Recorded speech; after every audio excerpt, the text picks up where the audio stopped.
आणि सध्या आपण दृश्य पाहतोय जे रुग्णालय परिसरामध्ये ॲम्ब्युलन्स पोहोचतेय। या ॲम्ब्युलन्समधून अक्षय शिंदेचा मृतदेह जे रुग्णालयामध्ये नेला जातोय। जे रुग्णालयात अक्षयचं शवविच्छेदन होईल आणि त्यानंतर मृतदेह कुटुंबियांकडे सोपवला जाईल। जे रुग्णालयात अक्षयचा मृतदेह शवविच्छेदनासाठी आणला गेलाय।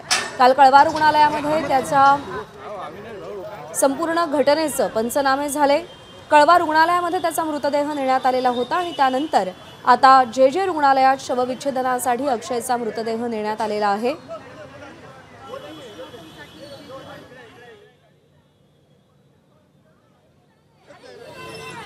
राजू सोनावणे प्रतिनिधी आपल्याला अधिक अपडेट देतील। राजू, जे पर्यंत पोहोचलेला आहे बदलापूर घटनेतील आरोपी अक्षय शिंदेचा मृतदेह जे आहे तो शवविच्छेदनासाठी जे मध्ये आणण्यात येत आहे। समोर पाहतो सिग्नलला ही ॲम्ब्युलन्स आपल्याला पाहायला मिळते आणि थोड्याच वेळामध्ये ती जे हॉस्पिटलमध्ये दाखल होणार आहे। काल पाहतो ज्या प्रकारे ही घटना घडलेली आहे, अक्षय शिंदेचा एन्काउंटर झाला आणि त्यानंतर आपण पाहतोय की विरोधकांनी सुद्धा मोठे आरोप प्रत्यारोप जे आहे ते केलेले होते। अखेर त्यांच्या कुटुंबियांनी सुद्धा हा मृतदेह जे आहे ते घ्यायला नकार दिलेला होता। आता त्याचं शवविच्छेदन करण्यासाठी आपल्याला पाहायला मिळतंय की जिल्ह्यामध्ये ही ॲम्ब्युलन्स पोहोचत आहे आणि जिल्ह्यामध्ये ॲम्ब्युलन्स पोहोचल्यानंतर शवविच्छेदन होईल आणि त्यानंतर जे आहे ते त्याचे कुटुंबीय खरंतर हे शवविच्छेदन मृतदेह जो आहे तो ताब्यात घेणार का हा खरा प्रश्न आहे। पाहतो आपण जे रुग्णालयामध्ये जे आहे हे ॲम्ब्युलन्स पोहोचताना पाहायला मिळते। मात्र तैनात केलेले आहे।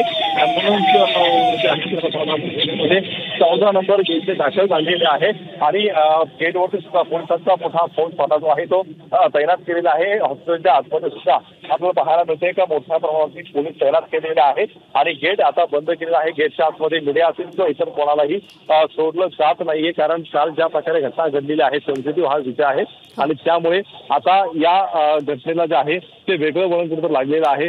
पाहतो आपण की शवविच्छेदन करण्यासाठी ॲम्ब्युलन्स जे आहे आता जे रुग्णालयामध्ये दाखल झालेली आहे 14 नंबर गेटवरून दाखल झालेली आहे। मात्र आतमध्ये गेटवरती असेल तो गेटच्या दुसरा बाहेरचा गेट आहे त्याच्यावरती सुद्धा पोलिसांचा मोठा बंदोबस्त जो आहे तो तैनात केलेला आपल्याला पाहायला मिळतोय। काल एन्काउंटर ज्या प्रकारे झालेला आहे त्यामुळे वाद निर्माण झालेला होता। खरं तर याची चौकशी करण्यासाठी समिती सुद्धा गठीत करण्यात आलेली आहे। ही समिती जी आहे ती कालपासून चौकशीला सुरुवात केलेली आहे। आता नेमकं शवविच्छेदन करताना नेमकं काय आढळून येतं हे सुद्धा पाहणं महत्त्वाचं आहे, कारण गोळीबार होताना कुठेतरी अक्षय शिंदे यांनी सुद्धा गोळी चालवली अशा प्रकारचं म्हटलं गेलेलं होतं। त्यानंतर पोलिसांनी गोळी चालवलेली आहे, त्यामुळे नेमकं काय घडलं शवविच्छेदन रिपोर्ट नेमका काय येतोय याकडे सगळ्यांचं लक्ष आहे आणि त्यामुळे पोलिसांची जी आहे ती या ठिकाणी मोठी खबरदारी घेताना पाहायला मिळते। त्या ठिकाणी शवविच्छेदन होणार आहे त्या ठिकाणी पाहतो आपण पोलिसांचा बंदोबस्त जो आहे तो तैनात केलेला आहे। कुठल्याही अनोळखी व्यक्तीला आतमध्ये सोडलं जात नाही। बरोबर आहे, प्रकरण संवेदनशील आहे आणि त्यामुळे प्रत्येक टप्प्यावरती खबरदारी घेतली जाते, काळजी घेतली जाते। राजू, अपडेट जाणून घेत राहू। सध्या धन्यवाद दिलेल्या माहितीसाठी। एबीपी माझा, उघडा डोळे बघा नीट।